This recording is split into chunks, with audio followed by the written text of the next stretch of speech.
ఈరోజు భువనగిరి పార్లమెంట్ నియోజకవర్గ BRS party కార్యకర్తల విస్తృత స్థాయి సమావేశం పార్టీ వర్కింగ్ ప్రెసిడెంట్ కేటీఆర్ గారి అధ్యక్షతన నిర్వహించుకోవడం జరిగింది. దాంట్లో పాల్గొన్న కార్యకర్తలంతా కూడా ఎంతో ఉత్సాహంగా, ఏమాత్రం ఓడిపోయినమన్న భావన లేకుండా బ్రహ్మాండంగా వచ్చే పార్లమెంట్ ఎన్నికల్లో విజయం సాధిస్తామన్న విశ్వాసంతో మాట్లాడిండ్రు. కొన్ని విలువైన సలహాలు సూచనలు కూడా ఇచ్చిండ్రు. దాదాపుగా ప్రతి అసెంబ్లీ నియోజకవర్గం నుంచి 10-12 మంది కింది కార్యకర్తలే వచ్చిన వాళ్ళే ఎంపీపీ, జెడ్పీటీసీ, మండల స్థాయి నాయకులు, మున్సిపల్ నాయకులు వారే మాట్లాడడం జరిగింది. ఎన్నికల్లో వచ్చిన ఫలితాలపైన చర్చ చేస్తున్నారు. ఇంకా మనం ఏం చేయాల్సి ఉండే, అభివృద్ధి విషయంలో అద్భుతంగా చేసినాం. దేశ చరిత్రలోనే ఎక్కడ ఎప్పుడు ఏ రాష్ట్ర ప్రభుత్వాలు చేయని పథకాలని కేసీఆర్ గారు ప్రవేశపెట్టిండ్రు. రాష్ట్ర అభివృద్ధిని అద్భుతంగా తీర్చిదిద్దిండ్రు.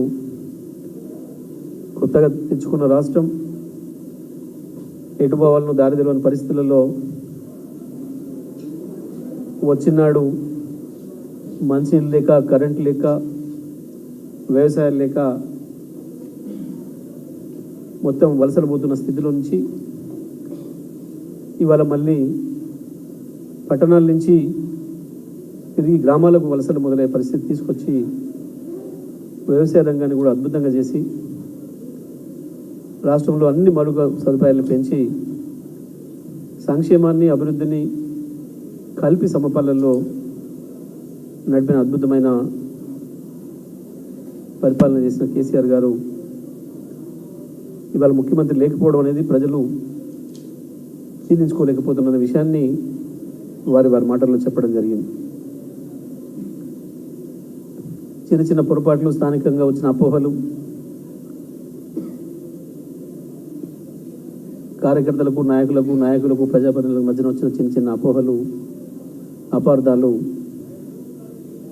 కొంత నష్టానికి దారితీసినాయని, అదే సందర్భంలో అవతల బీజేపీ, కాంగ్రెస్లు ఇద్దరు కలిసి చేసిన కుట్రలో భాగంగా ఈ నష్టం జరిగింది మనకొని.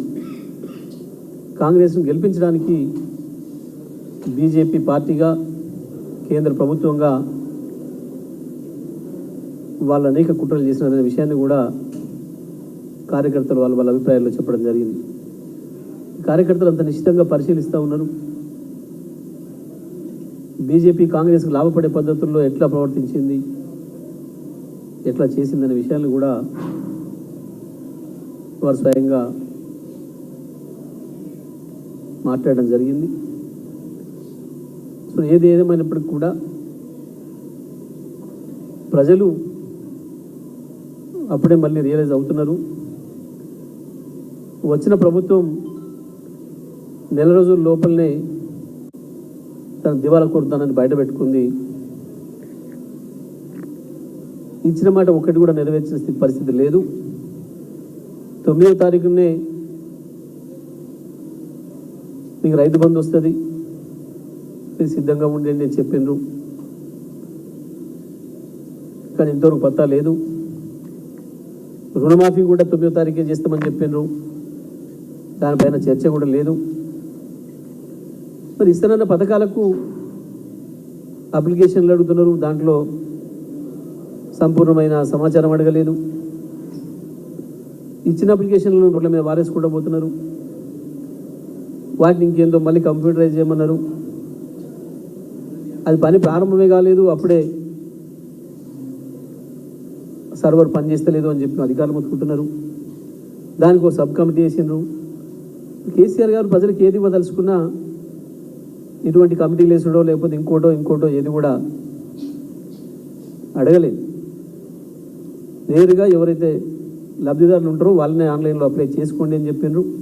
మధ్యన ఏ దళారులతో పని లేకుండా చక్కగా ఇళ్ళలో పంపించిండ్రు. కానీ వాళ్ళ మళ్ళీ వీళ్ళు ఏదో దళారులు పెడతాం మధ్యలో అని నాటకాలు వేస్తున్నారు.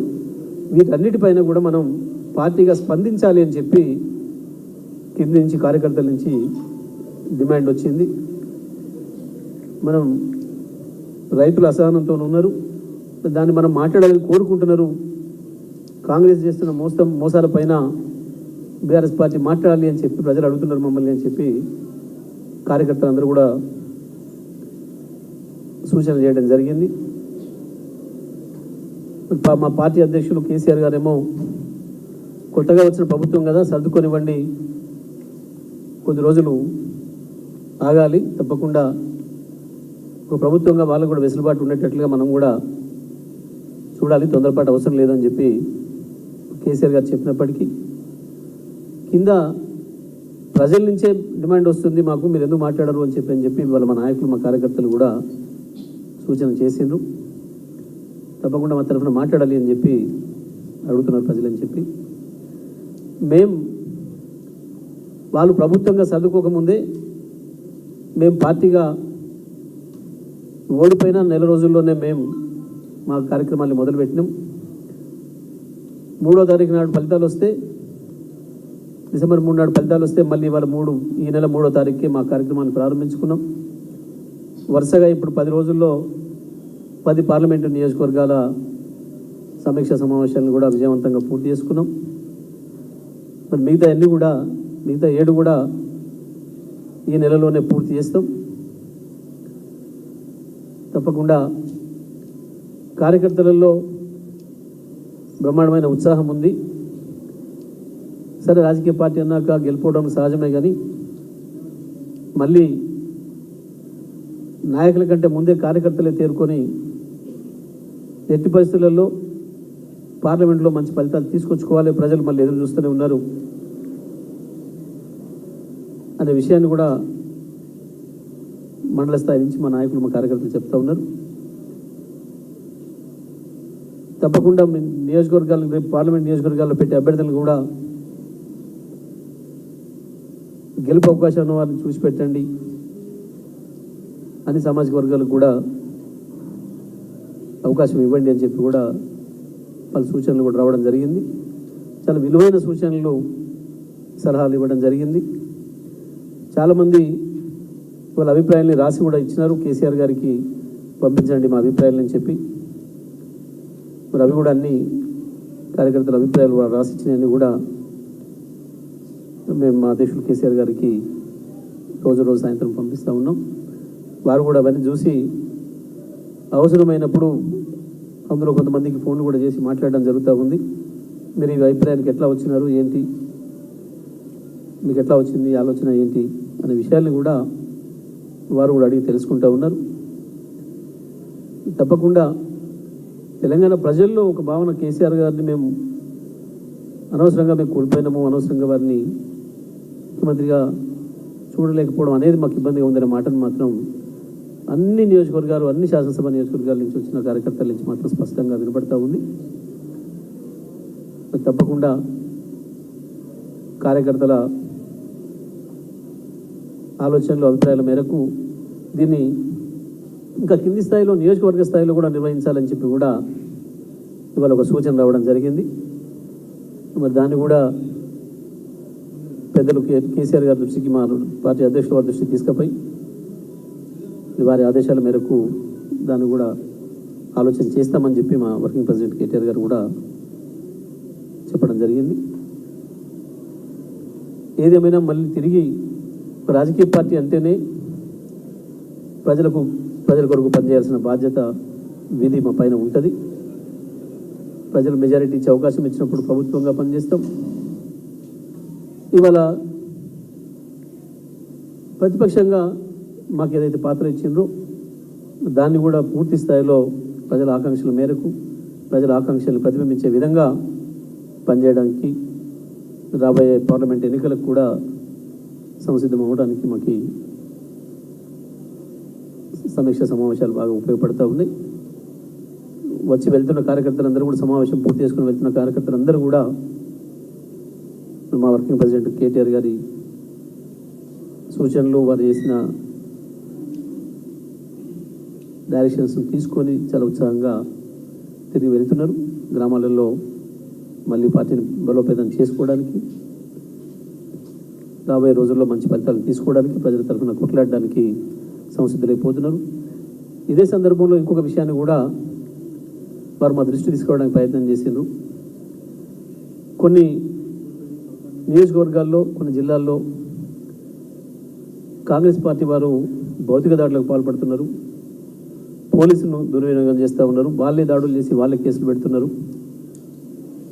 ప్రోటోకాల్ విషయంలో కూడా చాలామంది ఎమ్మెల్యేలను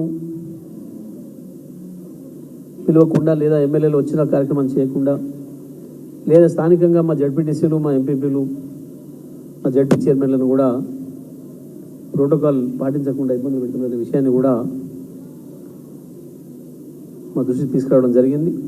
దీనిపైన కూడా మరి అధికారులతో మాట్లాడి మరి ఏ పద్ధతుల్లో అధికారులకు ఆదేశాలు వచ్చేట్టు చేస్తారో పై స్థాయి అధికారులతో కూడా మాట్లాడాలని, మరి ఎటువంటి విషయంలో కూడా అధిష్టానం జోక్యం చేసుకోవాలి, అలర్ట్గా ఉండాలని చెప్పి కూడా వారు కోరడం జరిగింది. తప్పకుండా ఏదైతే కాంగ్రెస్ దాడులు చేస్తుందో దానిపైన కేసులు కూడా, అక్రమ కేసులు బనాయిస్తుందో దానిపైన కూడా ఇక్కడ రాష్ట్ర పార్టీలో, ఇక్కడ రాష్ట్ర ఆఫీసులో లీగల్ టీంను ఏర్పాటు చేయడంతో పాటు జిల్లా వారీగా కూడా లీగల్ టీంలను ఏర్పాటు చేయాలని, అటువంటి జరిగిన సందర్భంలో వెంటనే నాయకులతో పాటు న్యాయవాదుల బృందాలను కూడా అక్కడికి పంపించాలని చెప్పి, దానిపైన న్యాయ పోరాటానికి కూడా మన కార్యకర్తలకి అండగా ఉండాలని చెప్పి కూడా నిర్ణయం చేయడం జరిగింది. కేటీఆర్ గారు కూడా చెప్పడం జరిగింది. ఈరోజు తప్పకుండా ఒక పార్టీగా, ఒక బాధ్యతాయుతమైన పార్టీగా, తెలంగాణ హక్కుల్ని కాపాడే పార్టీగా, ప్రజల కొరకు, ప్రజల తరఫున పోరాటం చేయడానికి మనం ఎప్పుడు కూడా సంసిద్ధంగానే ఉండాలని, ఉద్యమ పార్టీగా పుట్టిన మనకు అధికారం ఉండడం లేకపోవడం అనేది సమస్య కాదు. ఒక పార్టీగా తెలంగాణ కొరకు మనం పనిచేయడం అనేది మన పుట్టుకే దాని కొరకు. కాబట్టి అక్కడ ఎట్టి పరిస్థితులు కూడా రాజీ పడేది లేదని, తెలంగాణ హక్కుల విషయంలో రాజీ లేకుండా పోరాటం చేయడానికి మనం సంసిద్ధంగా ఉండాలని,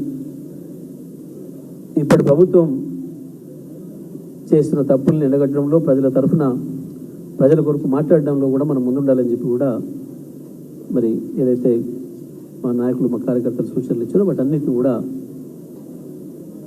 అధిష్టానం తీసుకుంది.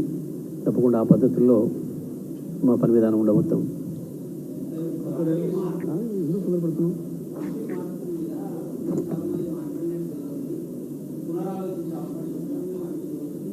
దాని మీద ఏం మాట్లాడలేదు.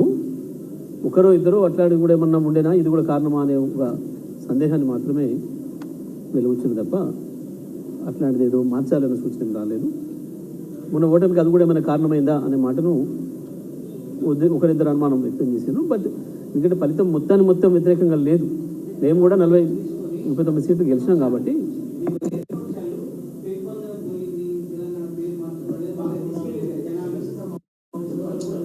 నేనేమంటున్నానంటే, వాళ్ళు చేసిన దుష్ప్రచారం అనేది బాగా పోయింది ప్రజల్లో. అది అభివృద్ధిని కమ్మేసే స్థాయిలోకి పోయింది. ఆ దుష్ప్రచారం అనేది జరిగింది కొంత. దానికి సంబంధించి ప్రధానంగా చర్చ జరగడం జరిగింది. ఇది కూడా ఒకరో ఇద్దరు అనుమానం, సందేహాన్ని వ్యక్తం చేశారు. అదేమైనా ఉంటుందా అనేది సందేహాన్ని వ్యక్తం చేశారు తప్ప అంత నుంచి ఏమి లేదు.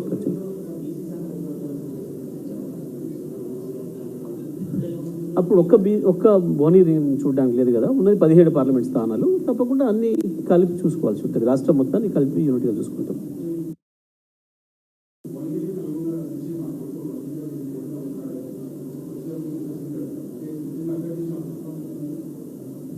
మేము మొత్తం 17 పార్లమెంటరీ స్థానాల్లో ఎక్కడెక్కడ ఎవరు అయితే బాగుంటుంది, ఎవరు బలమైన అభ్యర్థులు, ఎవరు ఏందని అన్ని ఆలోచన చేసుకొని కేసీఆర్ గారు తర్వాత ప్రకటిస్తారు. దానికి సంబంధించి ఇప్పుడు దానిపైన అభ్యర్థుల పైన చర్చ కాదు ఇది. అసలు అభ్యర్థుల చర్చే ఉండదు ఇక్కడ. అభ్యర్థుల చర్చ ఉండదు, చర్చ లేదు ఎక్కడ. ఇక మీరు దాన్ని బంద్ చేయండి, కానీ అభ్యర్థుల చర్చ లేదు అని చెప్తున్నాను స్పష్టంగా. అభ్యర్థులకు సంబంధించిన చర్చ కాదు ఇది, నియోజకవర్గానికి సంబంధించిన భవిష్యత్తు కార్యాచరణకు సంబంధించిన చర్చ. దానికి ఇంతసేపు ఎందుకు ప్రశ్న? మళ్ళా స్పష్టంగా పార్టీ భవిష్యత్ కార్యాచరణ కొరకు నిర్వహించుకున్న సమీక్ష సమావేశం. ఇది అభ్యర్థుల కొరకు చర్చలు బహిరంగ సభలలో చేయరు. అభ్యర్థుల్ని అధిష్టానం నిర్ణయిస్తుంది, అన్ని ఆలోచించుకొని. 17 నియోజకవర్గాలు ఉన్నాయి కాబట్టి రాష్ట్ర యూనిట్గా ఎక్కడెక్కడ ఎవరు పెడితే బాగుంటుంది అనేది అది ఆలోచన చేసి దాని సందర్భంలో ప్రకటిస్తారు. నామినేషన్లు మొదలే కాలేదు, ఇంకా నోటిఫికేషన్ మొదలు కాలేదు, దాని గురించి చర్చలు ఎందుకు ఇప్పుడు? తొందరపడిపోయేది కదా. ధన్యవాదాలు అయ్యా. అయ్యా సామాజిక వర్గాల సమీకరణ కూడా చూస్తే బాగుంటుందనే సూచన వచ్చింది, అంతే, సహజమైన విషయం. రైట్.